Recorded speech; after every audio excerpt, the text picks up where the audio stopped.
From the very first breath you took, the world began its work on you, not maliciously, not deliberately, but inevitably. The moment you arrived, raw and untouched by expectation, you became a canvas for the projections of others. Your parents, your caregivers, your culture. They begin to write on you with invisible ink. Be a good boy. Don't cry. Be quiet. Smile. Try harder. Don't disappoint us. And though no one meant to hurt you, the damage did not wait for intention. It happened in silence, in subtle gestures, in disapproving glances, in the praise that came only when you performed, not when you simply were. As a child, you had no language for rebellion. You did what all children must do to survive. You adapted. You conformed. You trimmed your edges to fit the mold. You became who they needed you to be. If you sensed that your sadness made them uncomfortable, you smiled. If your curiosity seemed like too much, you made yourself small. If your anger was met with punishment, you buried it deep. Not because you were weak, but because you were wise in the way children are wise. You knew instinctively that love, attention, and safety came at a cost. And so you paid it. But the price was your authenticity. The tragedy is not that you were shaped by your environment. This is true for us all. The tragedy is that somewhere along the way you forgot that it happened. You began to believe that the mask was your face, that the voice inside you whispering, "This isn't me," was wrong, that the deep ache in your chest was a personal flaw instead of a holy signal from your soul. And now, years later, you sit in a life that looks fine on paper, perhaps even successful, but something inside you is eroding. Kind of heaviness that follows you into every room, into every relationship, into every achievement. It's not tiredness, it's grief. Grief for the self you abandoned, grief for the feelings you swallowed, grief for the dreams that were buried under other people's expectations. And it is not a grief that wails or screams. It is the quiet, invisible kind. The kind that hides behind your busy schedule. The kind that shows up as exhaustion, apathy, low-grade anxiety. You're functioning, yes. You're doing all the things, but you are not alive in them. What we call normal in society is often a kind of mass hypnosis. We are trained to chase approval, to sacrifice selfhood in exchange for belonging, and we are told this is maturity, this is success. But no tree is meant to grow in a metal box. No soul is meant to be pressed into a single shape. What you feel inside, this restlessness, this ache, it is not dysfunction, it is the soul's protest. You see, the psyche remembers what the mind forgets. It remembers your wildness, your softness, your sacred rage, your irrational joys, all the parts of you that were once vibrant before they were labeled inconvenient. And when these parts are denied long enough, they don't die, but they go underground. They become shadows, and the shadow is never silent. It speaks through dreams, through discomfort, through moments of inexplicable sadness when everything seems to be going well. There was a boy once, raised to be strong and silent. Men don't cry, his father told him, so he learned to clench his jaw instead, to fix things instead of feel them. Decades later, he is successful, respected, but he hasn't wept in 30 years. He feels a tightness in his chest that no doctor can explain. He feels rage he can't name. His body is trying to finish a sentence his heart was never allowed to speak. There was a girl, too, smart, bright, intuitive. But every time she questioned the rules, she was told she was too much, so she quieted her voice. She got straight A's. She smiled on command. Now, in her 40s, she feels invisible, as if she's played a role so well for so long that no one, not even she, knows who she really is. These are not rare stories. They are our stories. Beneath the polish of adulthood, we carry abandoned selves like ghosts, and the weight of them, that is what exhausts us. Not the work, not the responsibilities. The weight of being estranged from your own soul. That is the true fatigue. So, what do? First, we remember. not with judgment, but with compassion. We remember that we were not born ashamed, anxious, or numb. These were learned responses, intelligent adaptations. We remember that the box we were forced to grow in was not of our making, but we must be the ones to dismantle it. We begin by noticing. When you feel a wave of exhaustion, ask, what part of me is being silenced right now? When you feel disconnected, ask, what part of me was left behind to fit in here? You do not need to fix yourself. You need to listen to yourself. Your symptoms are sacred signals. They are guideposts pointing back to the real you.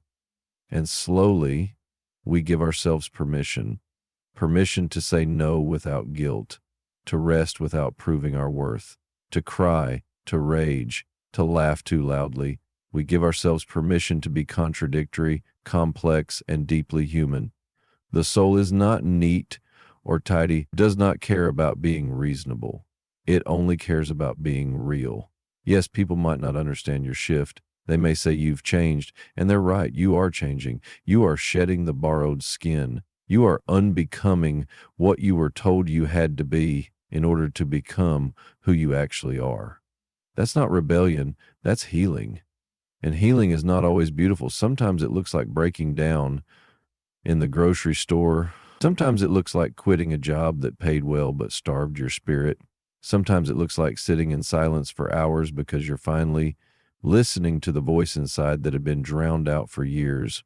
You will not always have the answers. You will not always be brave. But every time you choose truth over performance, you reclaim a piece of yourself. The goal is not perfection. The goal is wholeness. And wholeness includes the parts of you that were once banished, the sensitive child, the angry teenager, the terrified young adult. Bring them back. Let them have a seat at your table, not to run your life, but to make you whole again. You feel tired because you are ready to come home to yourself. You feel tired because your soul is knocking on the door, asking to be seen, to be felt, to be lived. Answer it, not all at once, but with one small, honest choice at a time, because nothing is heavier than a life unlived, and nothing is more sacred than the journey back to who you really are. We all wear masks. Sometimes we don't even realize we've put them on. At first, they are small things, social habits, polite smiles, learned responses that keep us safe in a world that does not always reward truth. You become the responsible one, the funny one, the strong one, the perfect one. You adapt because adaptation is intelligent. You show the version of yourself that earns approval because approval feels like love. And somewhere deep down, love is what we all crave most. But what begins as armor can quietly become a cage. You learn to protect yourself so well that you forget how to live without the shield. You become the version of yourself that other people need, while the truest version waits silently, indefinitely, just beneath the surface. There was a woman I once met. Let's call her Maya. Maya was the rock of her family, the one who always knew what to do, who stayed calm in crisis, who showed up for every birthday, every emergency, every late-night phone call. She took pride in it, and she should have. She was capable, grounded, generous. But over the years, something began to wither in her. She couldn't name it at first. Just a feeling, a weight, a tiredness that clung to her like fog.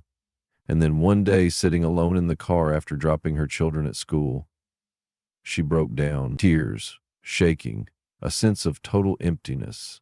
I don't know who I am without being useful, she whispered.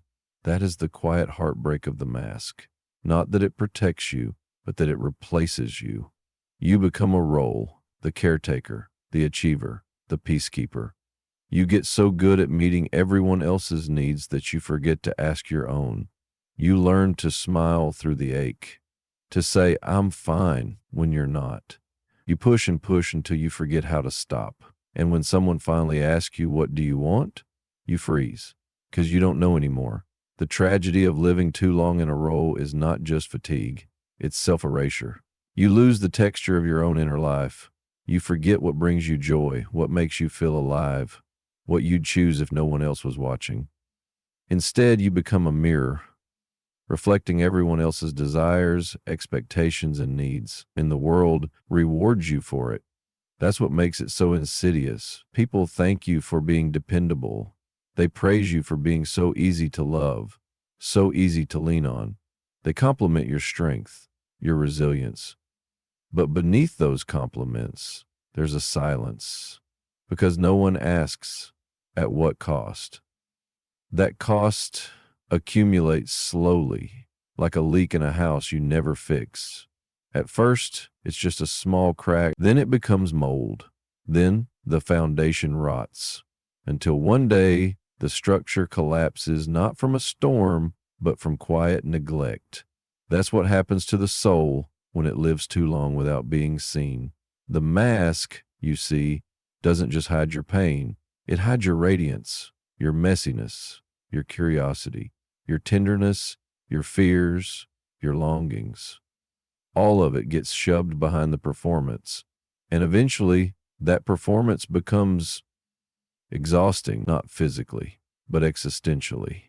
You wake up each morning already tired. You go through the motions of life, but your spirit is elsewhere. You're not depressed exactly, but you're not alive either. And maybe, like Maya, you start to wonder, who would I be if I stopped performing, if I let the mask fall? This is where most people hesitate, because taking off the mask feels like risking everything. What if they stop loving me? What if I disappoint them? What if they see how uncertain, how messy, how human I really am? But here's the truth. It is not weakness to take off the mask. It is the beginning of real strength. Because the kind of strength that matters isn't the ability to carry everything. It's the courage to set it down. To be seen in your wholeness. To speak a truth, even when your voice shakes. To say, this is who I really am. This is what I really feel. This is what I need. Not everyone will welcome your truth. Some will resist it, especially if they benefited from your silence. But that is not a sign you are wrong. It is a sign you are growing. If you're feeling exhausted, deeply, soulfully exhausted, it may not be because you're doing too much. It may be because you're living too far from your truth. Your exhaustion might be the body's way of saying, I'm done pretending. The ache in your chest might be your soul whispering, there is more to you than this role. Ask yourself, whose approval am I still chasing? What truth am I hiding to keep the peace? What would I say if I didn't have to be the strong one today? And then listen, not for the loud answer, but for the quiet knowing underneath. It may come as a memory, a dream, a feeling you haven't let yourself feel in years. Honor it. That voice inside you, the one you buried to be loved, is still alive, and it is sacred. You don't have to tear off the mask all at once.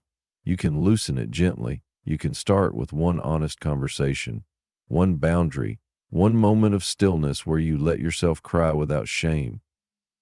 Healing doesn't require you to change everything overnight. It only asks that you stop abandoning yourself. In a world that conditions us to be who others want us to be, returning to your true self is an act of rebellion, a quiet, holy rebellion. And with each step back to your authenticity, something miraculous happens. You begin to feel less tired, not because life becomes easier, but because you're no longer at war with your own soul. The freedom you seek is not in being perfect. It's in being real. And that begins the moment you dare to take off the mask and breathe.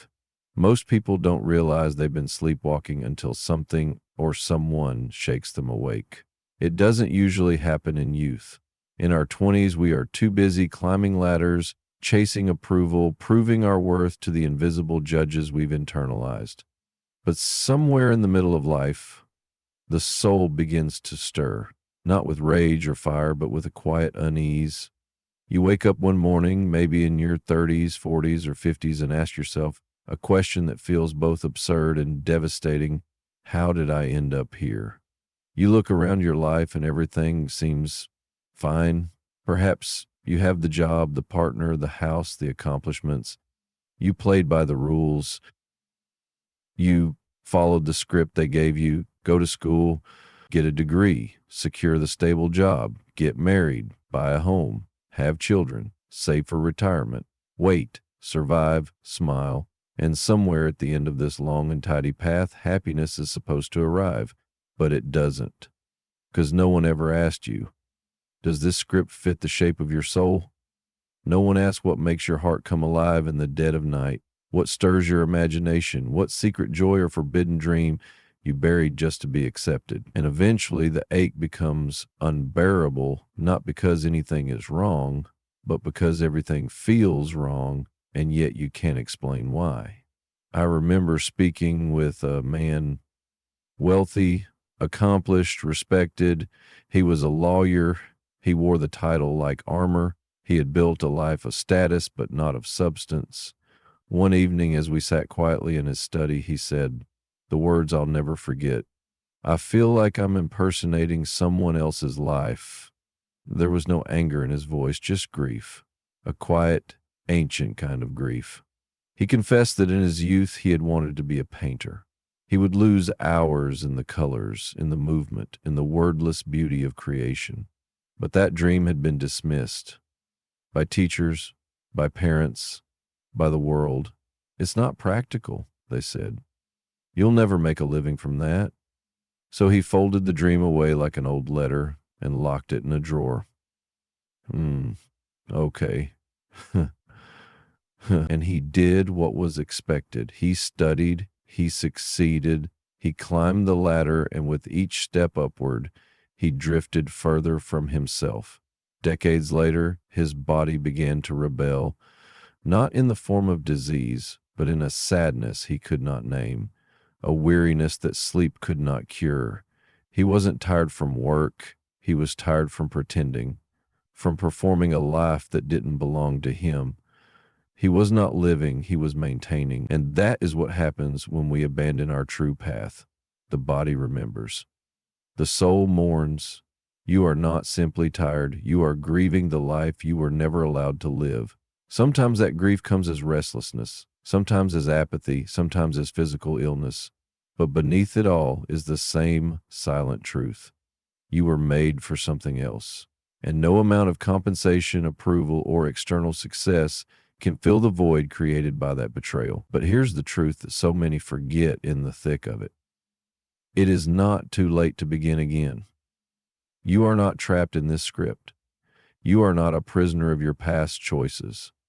You can edit the story. You can throw away the old pages. You can begin to write your name in bold letters across the page of your own life.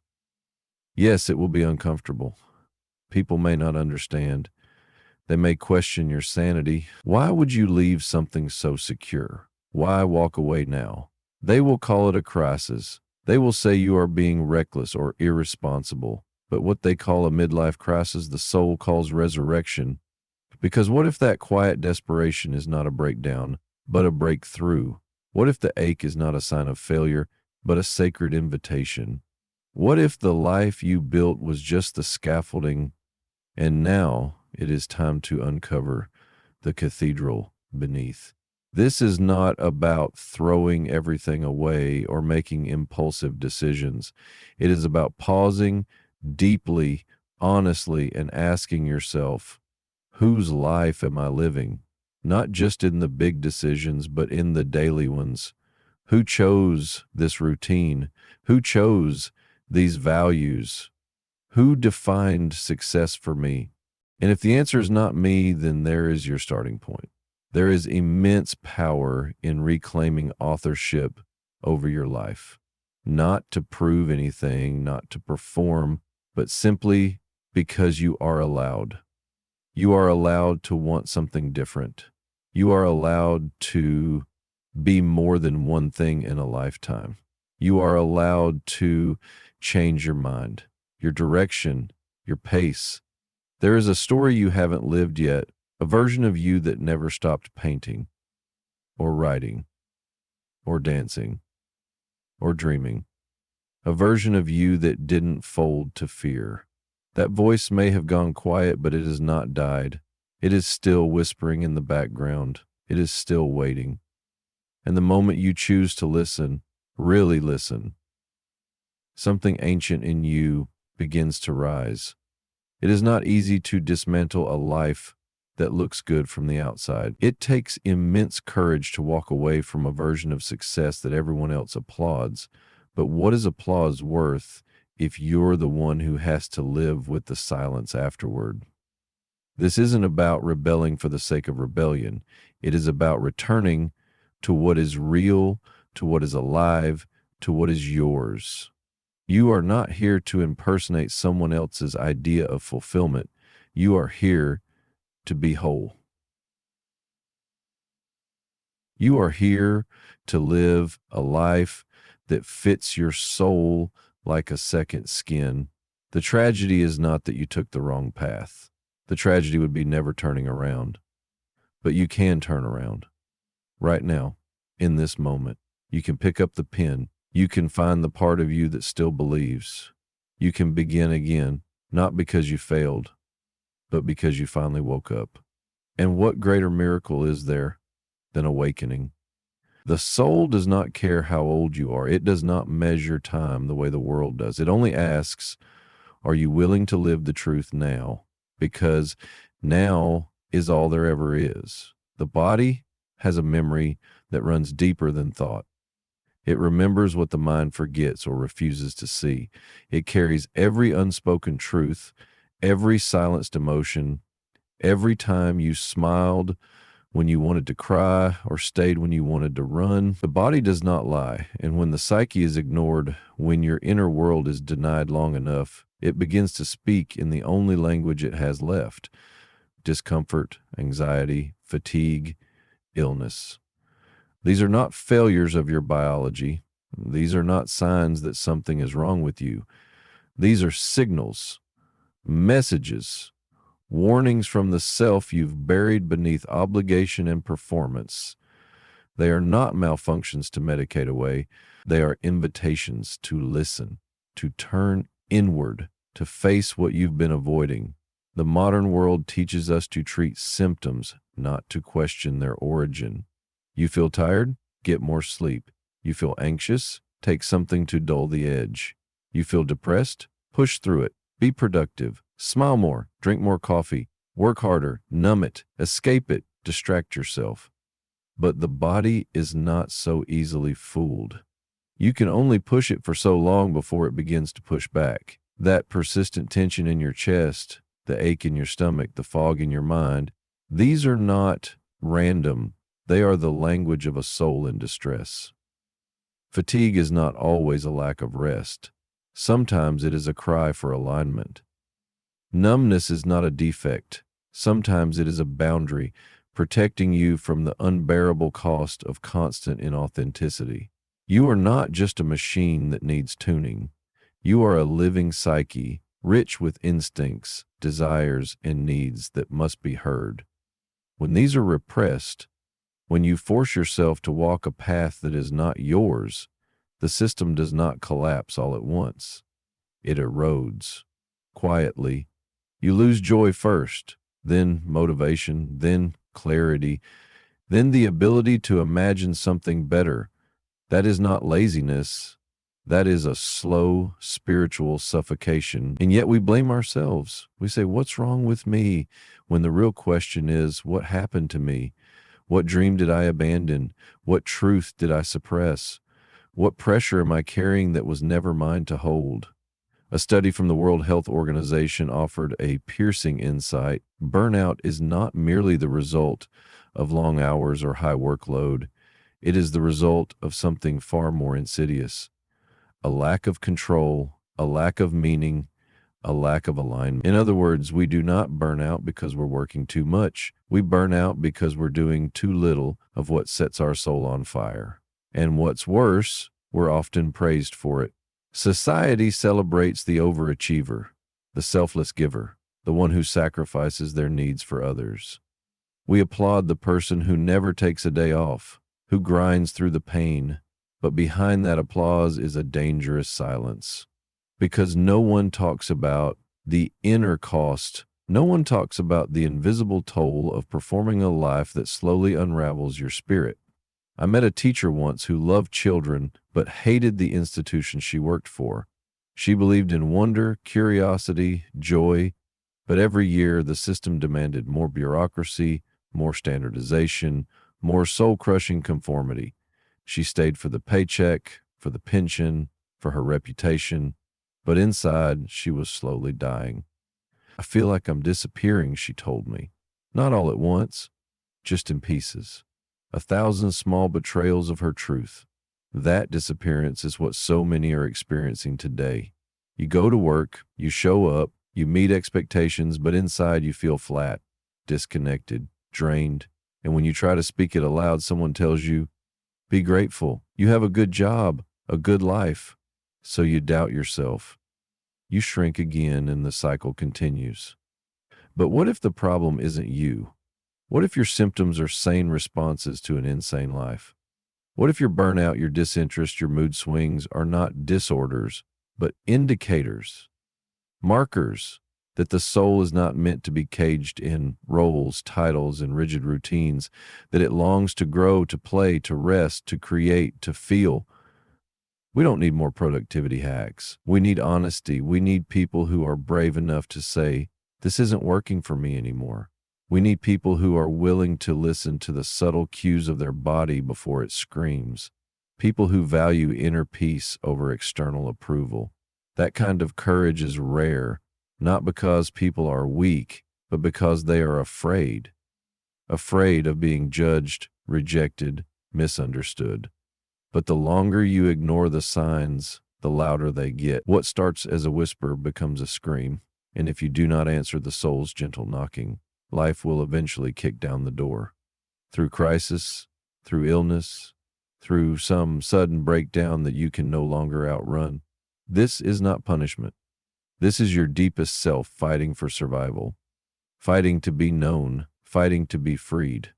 So if your body is whispering or screaming, listen, slow down, don't rush to fix it. Sit with it. Ask, what part of me have I silenced to maintain this version of success? What dreams have I disowned in order to belong? And be honest in your answers, not for anyone else, but for yourself. Because there is no achievement worth your vitality, no relationship worth your self-erasure, no role worth your soul. You were not made to live half asleep. You were not made to decorate a cage and call it a home. You were made to inhabit your life fully, to speak from your gut, to move from your heart, to live from your truth. The symptoms are not the problem. They are the doorway. The question is not how to silence them, but how to honor what they are trying to say. Because what feels lifeless may not be you. It may be the life you've been told to live.